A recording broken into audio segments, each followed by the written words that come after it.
सुंदर और बहुत ही महान मैं कह सकती हूँ समाज सुधारक माता सावित्री बाई फूले के बारे में आज हम बात करने आपके बीच में आए हैं। तो साथियों, मैं अपनी बात को शुरू करती हूँ कि माता सावित्री बाई फूले जो कि इतिहास में आज हर व्यक्ति जानता है कि माता सावित्री बाई फूले ने कितना बड़ा संघर्ष समाज के लिए किया है,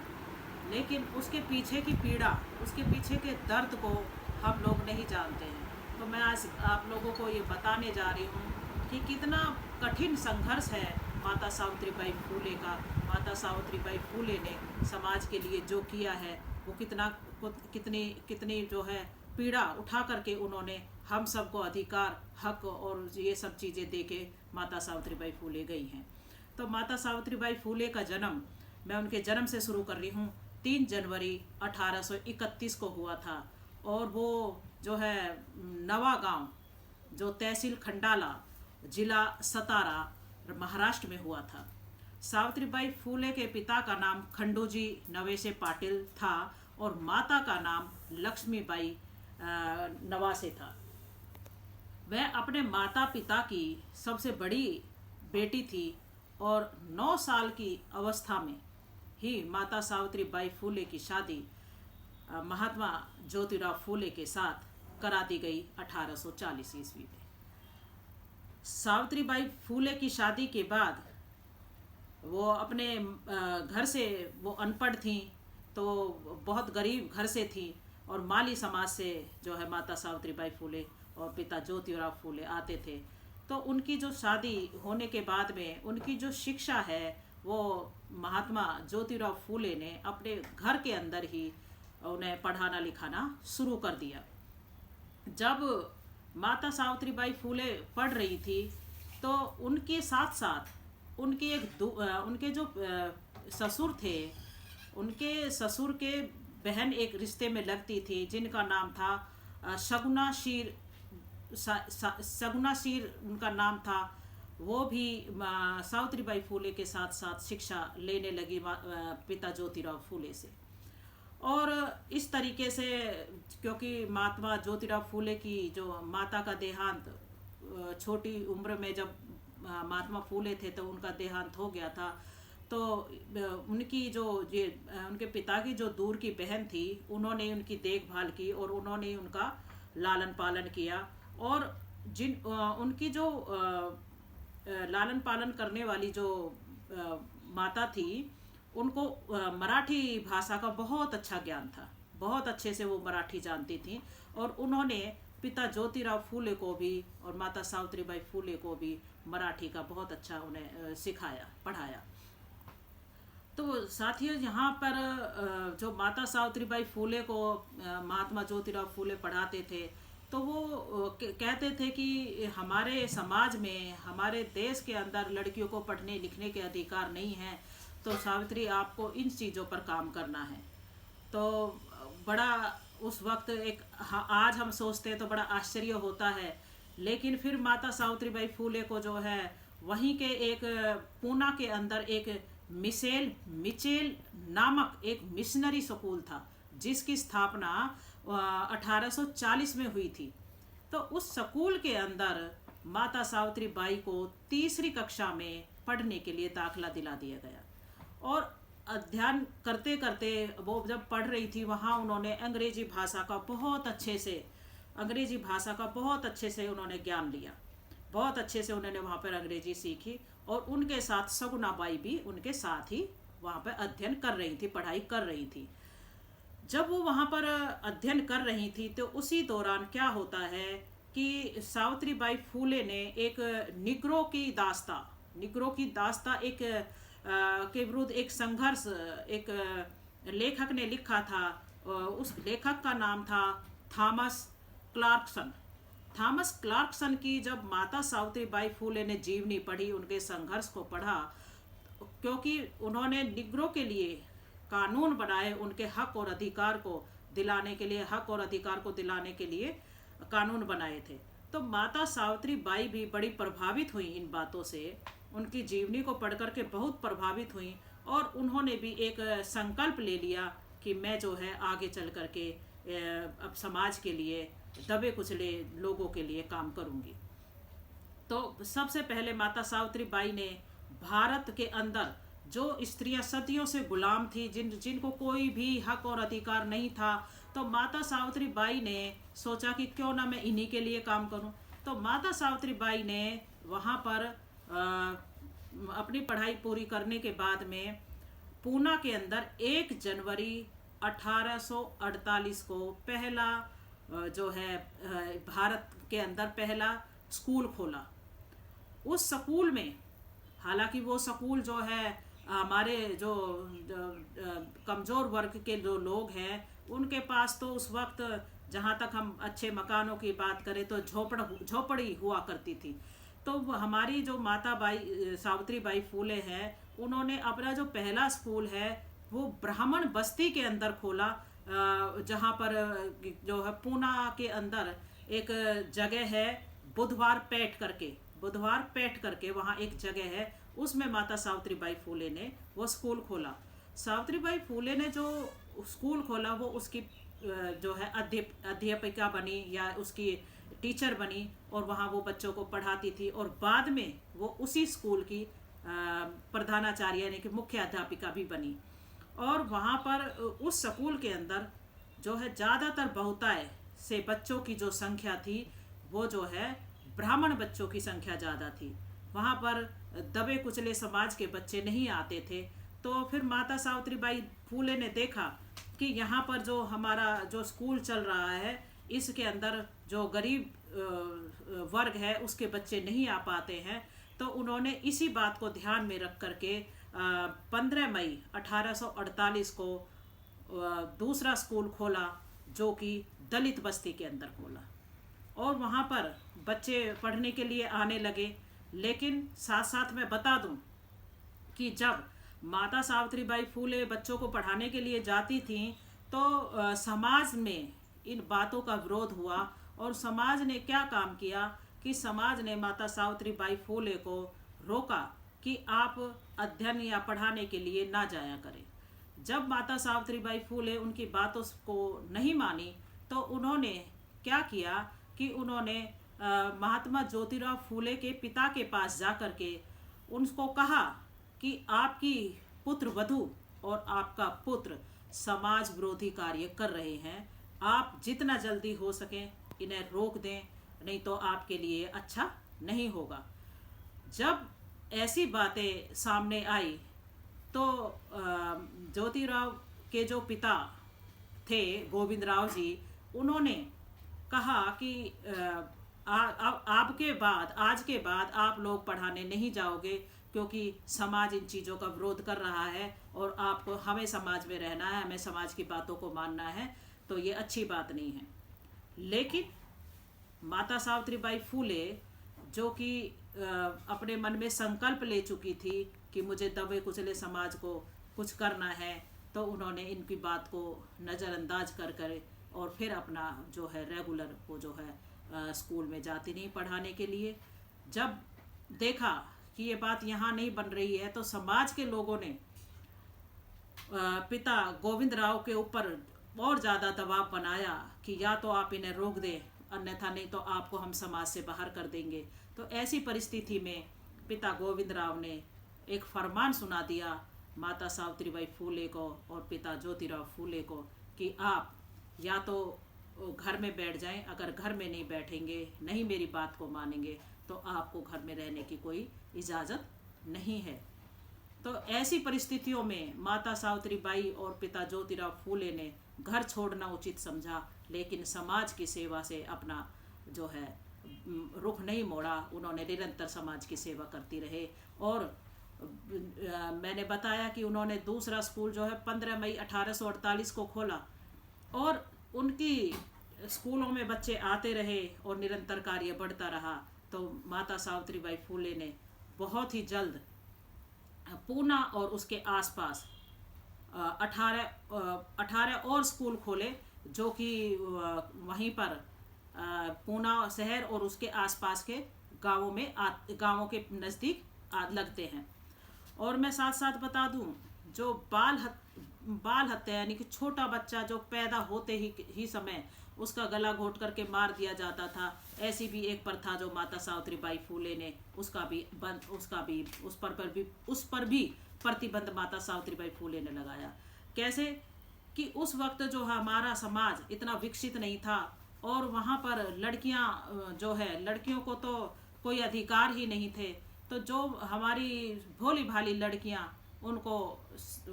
कुछ ऐसे समाज के शरारती तत्व उन्हें बैला फुसला लेते थे और उनके साथ वो जो है गलत हरकत कर देते थे, गलत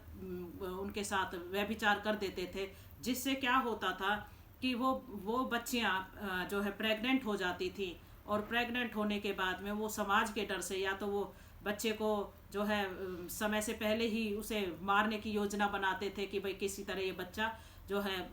चला जाए। और अगर वो नहीं होता था, इस तरीके से नहीं होता था और बच्चा जो है पूरे टाइम पे जन्म लेता था, तो वो कुंवारी लड़की कैसे कह सके कि ये बच्चा मेरा है, उसे अपना नाम नहीं दे पाने के, क्योंकि उसका बाप का पता नहीं होता था। इस डर से उस बच्चे को पैदा होते के साथ ही उसका गला घोट करके मार देती थी। जब माता सावित्रीबाई फूले को इन चीज़ों का पता चला तो माता सावित्रीबाई फूले ने एक आश्रम खोला। उसमें ये कहा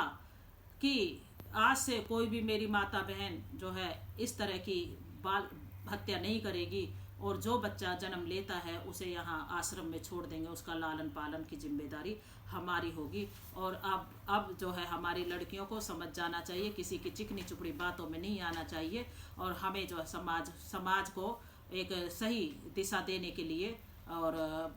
जो अनचाहे बच्चे हैं उन अनचाहे बच्चों को भी इस जो है समाज में जन्म लिया है तो उसे जीवित रहने का हक है। तो इसी सब के चलते हुए उनके आश्रम में एक काशीबाई नामक एक जो है विधवा भी आई और उसने भी एक बच्चे को जन्म दिया 1873 के अंदर। तो माता सावित्रीबाई फूले ने उस बच्चे को जन्म दिलवाया और उसकी नाल भी काटी थी और उस बच्चे को जो है अपना लिया और अपने अडॉप्ट कर लिया और अब उस बच्चे को जो है यशवंत उसका नाम रखा। और माता सावित्रीबाई फूले का वो वैसे तो वो दत्तक पुत्र था, लेकिन दत्तक पुत्र से भी ज़्यादा वो उनका अपना बेटा था, असली बेटा हम कह सकते हैं। यशवंत नाम उनका था और बड़ा होकर के वो एक डॉक्टर बना था। और माता सावित्रीबाई और पिता ज्योतिराव फूले ने उसकी शादी भी उन्होंने ही की थी। वो उन्हीं के साथ फिर जो है अपना जीवन बिताने लगा। और साथ साथ मैं बता दूं कि माता सावित्रीबाई फूले ने जितनी भी हमारी माताएं शादी के बाद विधवा हो जाती थी, मैं यहाँ बता दूं कि माता सावित्रीबाई फूले की शादी भी 9 साल में हो गई थी। तो समाज में जो है लड़कियों की शादी जो बहुत छोटी उम्र में कर देते थे, बच्चों को पता ही नहीं होता था कि हमारी शादी हो रही है, उनको शादी का ABCD नहीं पता, उन्हें कोई ज्ञान ही नहीं था और उनकी शादी कर दी जाती थी। जब ऐसी अवस्था में शादी कर दी जाती थी तो उनको कुछ पता नहीं होता था और वो कोई बच्ची गर्भ की वजह से कोई किसी कारण से जो विधवा हो जाती थी तो क्या था कि उन विधवाओं को ये लोग क्या बाल काट करके उसको गंजा कर करके और बनारस में छोड़ आते थे, या फिर बनारस में नहीं छोड़ के आते थे तो वो वहीं रहे, लेकिन वो ऐसा जीवन जिए जिसे कि जो सामाजिक तौर पर उचित नहीं था। उसे अच्छा पहनने का अधिकार नहीं था, उसे बाल रखने का अधिकार नहीं था, उसे कोई भी जो ये साज सजावट की चीज़ें हैं इनसे कोई वो लेना देना नहीं था। और उसे बिस्तर पे नहीं सोने दिया जाता था, कच्ची ज़मीन पे सोने दिया जाता, ऐसे नाना प्रकार के उसके ऊपर पाबंदी थे। लेकिन माता सावित्रीबाई फूले ने क्या काम किया, एक बहुत बड़ी सभा पूना शहर के अंदर नाई समाज की बुलाई। ये नाई समाज की बहुत बड़ी सभा बुलाई और उस सभा को संबोधित करते हुए माता सावित्रीबाई फूले ने कहा, मेरे समाज के नाई भाइयों, मैं आपसे अनुरोध करना चाहती हूँ कि आज अगर आप मेरा साथ देंगे तो हम एक बहुत बड़ी लड़ाई जीत जाएंगे। तो माता सावित्रीबाई फूले ने कहा, आज से आप सभी लोग संकल्प लेंगे, सभी लोग प्रण लेंगे कि हम आज से अपनी माता बहनों के जो केश हैं वो काटने बंद करेंगे। और अगर हम माता बहनों के केस नहीं काटेंगे तो उससे उसकी पता भी नहीं चलेगा कि ये जो महिला जो है, ये जो लड़की जो है विधवा है, क्योंकि बाल काटने से उसका सौंदर्य खत्म हो जाता है। और दूसरी बात रही कि उसका एक ये पहचान हो जाती है कि ये लड़की, ये औरत विधवा है। तो इसलिए माता सावित्री बाई फूले का ये बहुत बड़ा ही सराहनीय कदम रहा है कि उन्होंने इस पे भी जो है रोक लगाई थी,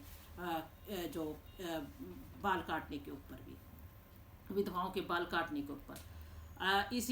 इसी उस क्रम को मैं आगे बढ़ाते हुए बताती हूँ, सत्यशोधक समाज का भी माता सावित्री बाई फूले ने नेतृत्व किया। क्योंकि हमारे जो पिता ज्योतिराव फूले थे, उनका जो देहांत जो है 28 नवंबर 1890 में हो गया था। तो उसके बाद में जो उनके जो भी कार्य जो अधूरे थे, उनको माता सावित्री बाई ने बखूबी निभाया। अपने कार्य के साथ साथ उन्होंने पिता ज्योतिराव के फूले की जितने सत्यशोधक समाज जो था, उसकी जो महात्मा ज्योतिराव फूले ने नींव रखी थी और उसे चलाया था। आज भी सत्यशोधक समाज के लोग कार्य कर रहे हैं और वो सामाजिक तौर पर बहुत अच्छा कर रहे हैं। लेकिन मैं बता दूं कि माता सावित्री बाई फूले ने 90 से लेके 97 तक सत्यशोधक समाज की बहुत सारी मीटिंगें ली और उनका संबोधन किया, उनको रास्ता दिया, मार्गदर्शन दिया और बहुत ही खूबी तरीके से, बहुत अच्छे तरीके से उन्होंने इस भूमिका को भी माता सावित्री बाई फूले ने निभाया। इसी के साथ साथ मैं बता दूं कि 1897 में जैसे आजकल हमारे भारत देश में पिछले हम 1-1.5 साल से देख रहे हैं कि हमारे पास जो कोविड-19 की महामारी आई हुई है, जैसे कोविड-19 अब आया हुआ है, उस समय पर 1897 के अंदर जो है भारत के अंदर प्लेग महामारी आई थी। प्लेग महामारी के अंदर जो है इस तरह से जैसे हाहाकार मच गया पूरे भारत के अंदर। और माता सावित्री बाई फूले जो वो समाज सुधारक थीं, तो वो भी लोगों की मदद के लिए दौड़ पड़ी। जब लोगों की मदद के लिए वो दौड़ पड़ी तो उनका जो बेटा था यशवंत राव, वो एक डॉक्टर था। तो वो दोनों माँ बेटे घर घर जाकर के लोगों को दवाई देने का काम करने लगे कि घर घर जाकर के दवाई देते थे। लेकिन कई मरीज ऐसे भी उनके सामने आते थे कि जिनको कि अस्पताल की ज़रूरत थी।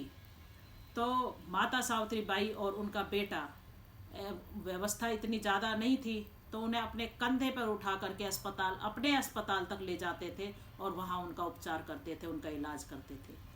तो इसी सब के चलते हुए, क्योंकि प्लेग की जो बीमारी है वो छुआछूत की बीमारी है, छूने से दूसरे को लगती है, तो माता सावित्री बाई को भी ये प्लेग की बीमारी हो गई। और माता सावित्री बाई जो है हम सब के बीच से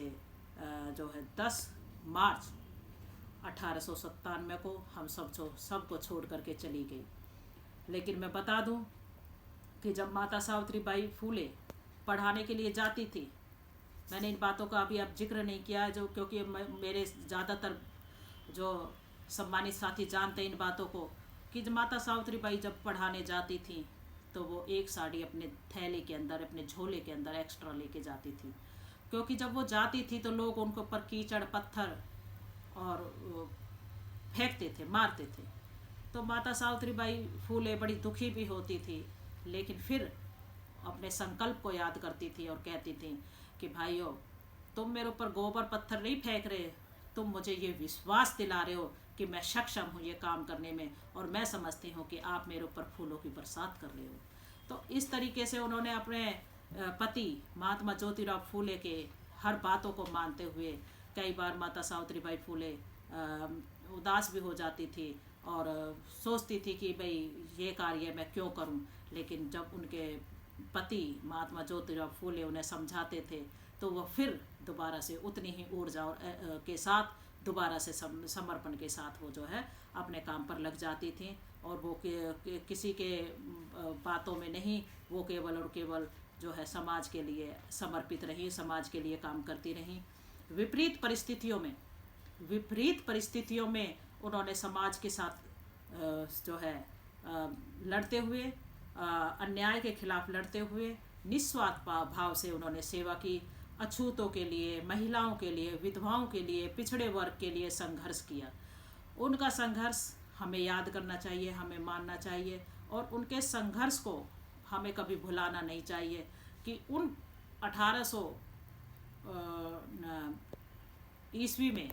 जब माता सावित्रीबाई फूले ने इस देश के अंदर काम कर दिया तो आज तो हम सब सुविधाओं से संपन्न हैं, सारी चीज़ें हमारे पास हैं। तो आज हम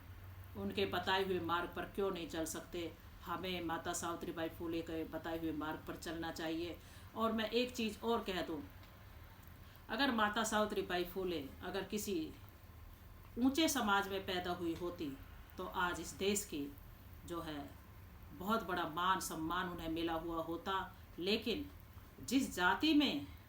उन्होंने जन्म लिया वो जाति भी नहीं जानती कि माता सावित्रीबाई फूले का कितना बड़ा योगदान है। अगर उस जाति ने जाना होता